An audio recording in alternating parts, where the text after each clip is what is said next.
Jerusalem পৃথিবীর ইতিহাসে একটি আলোচিত নাম। তিনটি ঐশী ধর্ম তথা ইসলাম, ইহুদি ও খ্রিস্টান ধর্মবিদদের কাছে পবিত্রতম স্থান এটি।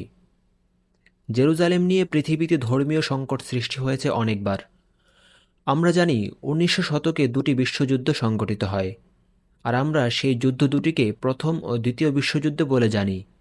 কিন্তু আমরা অনেকেই জানি না জেরুজালেমকে নিয়েই খ্রিস্টপূর্ব ৮০০ খ্রিস্টাব্দে প্রথম বিশ্বযুদ্ধ সংঘটিত হয়েছিল। রাজনৈতিক, ব্যবসায়িক ও ধর্মীয় আধিপত্য বিস্তারের লড়াইয়ে জেরুজালেম ছিল যুগে যুগে আলোচনার মূল কেন্দ্রবিন্দু। পৃথিবীর আদিকাল থেকেই সকল পরাশক্তিগুলো জেরুজালেম দখলে তাদের সামরিক শক্তি প্রদর্শন করেছে। ব্যাবিলন, পারস্য, রোম এবং মুসলিম সামরিক শক্তিও এই প্রতিযোগিতায় অংশগ্রহণ করেছে যুগে যুগে। জেরুজালেমের ইতিহাস যেন গোটা পৃথিবীর ইতিহাস, হাজার বছরের ইতিহাসের ধারক ও গোটা বিশ্বজুড়ে আলোচনার কেন্দ্রবিন্দুতে থাকা জেরুজালেমের উত্থান ও তার সমৃদ্ধ ইতিহাসের সংক্ষিপ্ত আলোচনা উঠে আসবে তথ্য ফ্রেমের এই ভিডিওতে। জেরুজালেম একটি শহরের নাম, যার অর্থ শান্তির নগরী। জেরুজালেমে প্রতিটি ধর্মেরই পবিত্র কিছু স্থান রয়েছে, যে শহরের সঙ্গে জড়িয়ে আছে শত সহস্র বছরের প্রাচীন ইতিহাস। জেরুজালেম বর্তমানে ইসরায়েলেই অবস্থিত। এই শহরকে বিশ্বের সবচেয়ে পবিত্র স্থানগুলোর একটি গণ্য করা হয়। ইসরায়েল ও ফিলিস্তিন দুটি দেশই জেরুজালেমকে তাদের রাজধানী হিসেবে দাবি করে। ফলে এই দুটি দেশ বছরের পর বছর ধরে এই শহর এবং সেখানে থাকা কিছু ছোট ছোট স্থানকে নিজেদের দখলে আনার জন্য লড়াই চালিয়ে যাচ্ছে। জেরুজালেমকে ইহুদিরা তাদের সর্বোচ্চ পবিত্র স্থান হিসেবে মূল্যায়ন করে।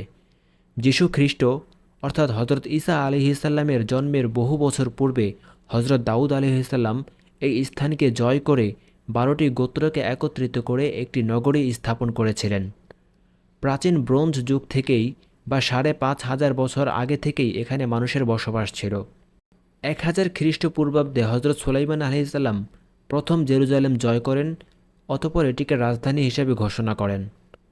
তারপর হজরত সুলাইমান আলাইহিসসালাম অন্তত ৪০ বছর পর সেখানে প্রথম পবিত্র প্রার্থনালয় তৈরি করেন। খ্রিস্টানদের ধর্মীয় গ্রন্থ বাইবেলের সূত্র অনুযায়ী ১১ শতকে হজরত দাউদ আলাইহিসসালামের জয়ের পূর্বে শহরটি জেবুসীয়দের ব্যবস্থাপনায় ছিল। বাইবেলের বর্ণনা মতে এই শহর মজবুত নগর প্রাচীর দ্বারা সুরক্ষিত ছিল। পরবর্তীতে নবী সুলাইমান আলাইহিসসালাম দেয়ালটিকে সম্প্রসারিত করেন। ৫৮৬ খ্রিস্টপূর্বাব্দে ব্যাবিলনীয়রা জেরুজালেম অধিকৃত করে। তারা নবী সুলাইমান আলাইহিসসালামের প্রার্থনালয় ধ্বংস করে দেয় এবং ইহুদিদের নির্বাসনে পাঠায়।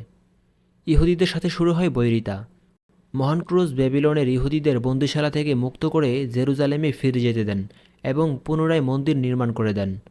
৩৩২ খ্রিস্টপূর্বাব্দে এসে আলেকজান্ডার দ্য গ্রেট জেরুজালেমের নিয়ন্ত্রণ নেন।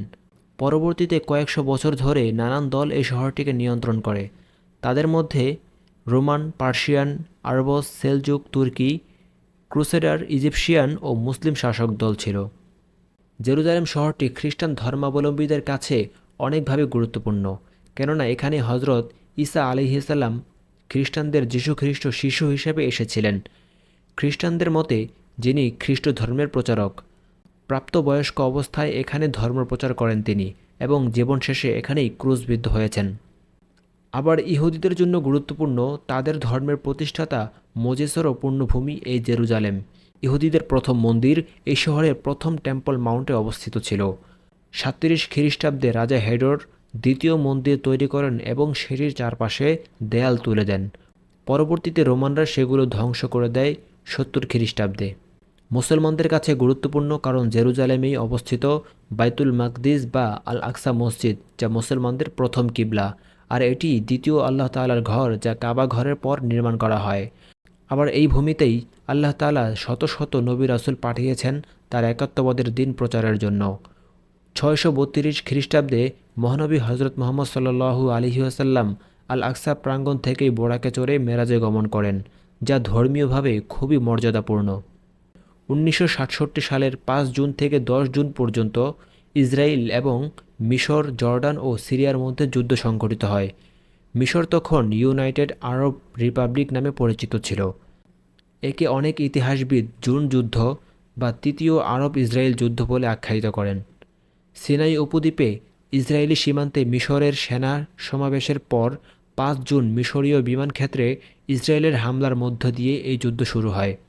প্রথম বিশ্বযুদ্ধের পর জেরুজালেম শাসন করে গ্রেট ব্রিটেন। সেই সময়ে ফিলিস্তিনের অংশ ছিল জেরুজালেম। ব্রিটিশরা এই শহর ও তার আশেপাশের এলাকাকে 1948 সালে ইসরায়েলের স্বাধীন হওয়ার আগ পর্যন্ত শাসন চালিয়ে যায়। সেখানে ইসরায়েল পশ্চিমাংশ শাসন করত আর জর্ডান নিয়ন্ত্রণ করত জেরুজালেমের পূর্বাংশ। 1967 সালে 6 দিনের যুদ্ধের পর পুরো জেরুজালেম দখল করে নেয় ইসরায়েল। ইসরায়েল রাষ্ট্র প্রতিষ্ঠার পর থেকেই জেরুজালেম নিয়ে ইসরায়েল ও ফিলিস্তিনের মধ্যে দ্বন্দ্ব চলমান রয়েছে, কারণ দুটি দেশই জেরুজালেমকে তাদের রাজধানী বানাতে চায়। 1980 সালে জেরুজালেমকে ইসরায়েলের রাজধানী ঘোষণা করা হয়, কিন্তু আন্তর্জাতিক সম্প্রদায় তখন তাদের এই সিদ্ধান্তকে স্বীকৃতি জানায়নি। 2017 সালের মে মাসে ফিলিস্তিনের স্বাধীনতাকামী সংগঠন হামাস একটি ডকুমেন্ট উপস্থাপন করে। সেই ডকুমেন্টে জেরুজালেমকে রাজধানী করে ফিলিস্তিন রাষ্ট্র নতুন করে গঠনের কথা বলা হয়। 2017 সালের জুলাই মাসে প্রথমবারের মতো শুক্রবার মুসলমানদের প্রার্থনা বন্ধ ঘোষণা করা হয় আল আকসা মসজিদে। ইতিহাসে এই পর্যন্ত 52 বার আক্রান্ত হয়েছে আল আকসা মসজিদ। অবরোধ, দখল ও পুনরুদ্ধার হয়েছে 44 বার, ঘেরাও হয়েছে 23 বার, আর ধ্বংস হয়েছে 2 বার। হাজারো ইতিহাস ঐতিহ্যের পবিত্র ভূমি জেরুজালেমের ভূরাজনীতি আজ সারা বিশ্বের রাজনীতির সাথে ওতপ্রোতভাবে জড়িয়ে পড়েছে। তারই জেরে বর্তমান ইসরায়েল ও ফিলিস্তিনের স্বাধীনতাকামী সংগঠন হামাসের যুদ্ধ চলমান। জেরুজালেমকে কেন্দ্র করে সামনে আর কি দেখতে হবে তা সময় বলে দেবে। প্রিয় দর্শক, ভিডিও ভালো লাগলে লাইক কমেন্ট করুন আর নিত্য নতুন ভিডিও পেতে তথ্য ফ্রেম চ্যানেলটি সাবস্ক্রাইব করুন।